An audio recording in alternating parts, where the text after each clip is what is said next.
हजरत अय्यूब की कहानी इस्लामी तारीख में सब्र और अल्लाह पर अटूट यकीन की बेहतरीन मिसाल है। आप हजरत इब्राहिम की नस्ल से थे और अल्लाह ने आपको नबूवत का दर्जा अता किया था। आप अपने दौर के नेक और दीनदार लोगों में से एक थे।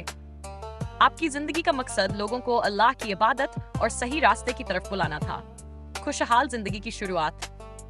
अल्लाह ताला ने हजरत अय्यूब को तमाम नेमतों से नवाजा था। आप बहुत बड़े जमींदार थे। आपके पास बड़ी तादाद में माल, मवेशी, जमीन, बागात और नौकर चाकर थे। आपकी बीवी हजरत रहमत अन्हा बेहद नेक और वफादार थी। आपके कई बच्चे थे और आपका घराना खुशहाल और तंदुरुस्त था। आपकी नेकदिली और इंसाफ की वजह से लोग आपको बेइंतहा इज्जत देते थे। आप हमेशा गरीबों और यतीमों की मदद किया करते थे और अपनी दौलत का हिस्सा ज़कात और खैरात में खर्च कर देते थे। शैतान की साजिश और आजमाइशों की शुरुआत। हजरत अय्यूब इस्लाम की इबादत और अल्लाह के साथ उनकी वफादारी देखकर शैतान को आपसे हसद हुआ।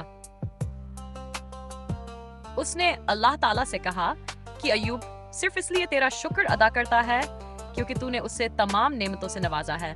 अगर तू उसकी नेमतें छीन ले तो वह तेरी इबादत छोड़ देगा। अल्लाह ताला ने शैतान की बातों को गलत साबित करने के लिए हजरत अय्यूब इस्लाम को आजमाने की इजाजत दी, लेकिन यह शर्त रखी कि उनकी जान नहीं ली जाएगी। पहली आजमाइश, माल और दौलत का नुकसान। सबसे पहले शैतान ने हजरत अय्यूब की सारी दौलत छीन ली। उनके खेत खलिहान जलकर खाक हो गए। उनके जानवर एक के बाद एक मरने लगे। उनकी पूरी जायदाद बर्बाद हो गई। जो लोग पहले आपकी इज्जत किया करते थे, उन्होंने भी आपका साथ छोड़ दिया। मगर हजरत इस्लाम ने सब्र किया और अल्लाह का शुक्र अदा करते हुए फरमाया, जो कुछ मेरे पास था वह अल्लाह का दिया हुआ था। अगर उसने इसे वापस ले लिया है तो इसमें उसकी मर्जी है। दूसरी आजमाइश, औलाद का इम्तिहान। इसके बाद एक बड़े हादसे में आपके तमाम बच्चे इंतकाल कर गए। औलाद का गम दुनिया का सबसे बड़ा गम माना जाता है, मगर हजरत अय्यूब इस्लाम ने इस पर भी सब्र किया और इसे अल्लाह की मर्जी मान लिया। तीसरी आजमाइश, संगीन बीमारी। इसके बाद शैतान ने हजरत अय्यूब को एक संगीन बीमारी में मुब्तला कर दिया।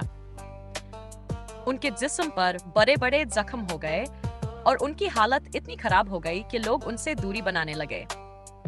उनके करीबी दोस्त और रिश्तेदार भी उन्हें छोड़कर चले गए। आपकी बीवी हजरत रहमत ने आपका पूरा साथ दिया। उन्होंने अपने गहने बेच दिए और मजदूरी करके घर का खर्च चलाया। वह आपकी देखभाल करती और हर वक्त आपकी खिदमत में लगी रहती। सब्र और दुआ। हजरत अय्यूब ने तमाम मुश्किलों के बावजूद अल्लाह से कभी शिकायत नहीं की। उनका यकीन था कि यह सब अल्लाह की तरफ से एक इम्तिहान है। वह हमेशा फरमाते, अल्लाह ने मुझे 7 साल तक नेमतों में रखा। अब अगर वह मुझे कुछ साल तकलीफ में रख रहा है तो इसमें क्या बड़ी बात है। लेकिन जब तकलीफ हद से ज्यादा बढ़ गई तो आपने अल्लाह से दुआ की, ऐ मेरे रब, मुझे तकलीफ पहुंची है और तू सबसे ज्यादा रहम करने वाला है। अल्लाह की रहमत, अल्लाह ताला ने उनकी दुआ को कबूल किया। उन्हें अपना पाम जमीन पर मारो। जैसे ही आपने पाम जमीन पर मारा, वहां से ठंडे पानी का एक झरना फूट पड़ा। अल्लाह ने फरमाया कि इस पानी से नहाओ और इसे पियो। आपने ऐसा ही किया और आपकी तमाम बीमारियां खत्म हो गई। आपका जिस्म पहले से ज्यादा तंदुरुस्त और ताकतवर हो गया। नेमतों की बहाली। अल्लाह ने न सिर्फ आपको आपका सेहत वापस दिया, बल्कि आपकी दौलत, जमीन जायदाद और औलाद भी लौटा दी। अल्लाह ने आपको पहले से दोगुनी नेमतें अता की। सबक। हजरत अय्यूब की कहानी हमें यह सिखाती है कि सब्र और यकीन के जरिए हम किसी भी मुश्किल का सामना कर सकते हैं। अल्लाह अपने बंदों की परीक्षा लेता है, लेकिन वह कभी उन्हें अकेला नहीं छोड़ता। अल्लाह सब्र करने वालों के साथ है। सूरह अल-बकरा। ये कहानी हमें सिखाती है कि हर हाल में अल्लाह का शुक्र अदा करना चाहिए और अपनी मुश्किलों को सब्र और इबादत के जरिए आसान बनाना चाहिए। हजरत अय्यूब की जिंदगी हमें सिखाती है कि सब्र और अल्लाह पर यकीन इंसान को किसी भी मुश्किल घड़ी में सहारा देता है।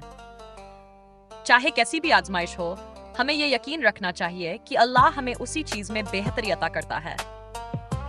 उन्होंने हर हाल में अपने रब का शुक्र अदा किया اور ان کے صبر کا پھل یہ ملا کہ اللہ نے انہیں پہلے سے بھی زیادہ انعام اور برکتوں سے نوازا۔ یہ کہانی ہمیں صبر، شکر اور اللہ پر اٹوٹ بھروسے کا سبق دیتی ہے۔ اگر آپ کو یہ کہانی پسند آئی ہو تو لائک کرنا نہ بھولیں، اسے دوسروں کے ساتھ شیئر کریں تاکہ انہیں بھی اس سے سبق ملے۔ ہمارے چینل کو سبسکرائب کریں اور کامنٹس میں بتائیں کہ آپ کو حضرت ایوب کی کہانی سے کیا پریرنا ملی۔ اگلی بار پھر ملیں گے ایک اور دلچسپ اور ایمان افروز کہانی کے ساتھ۔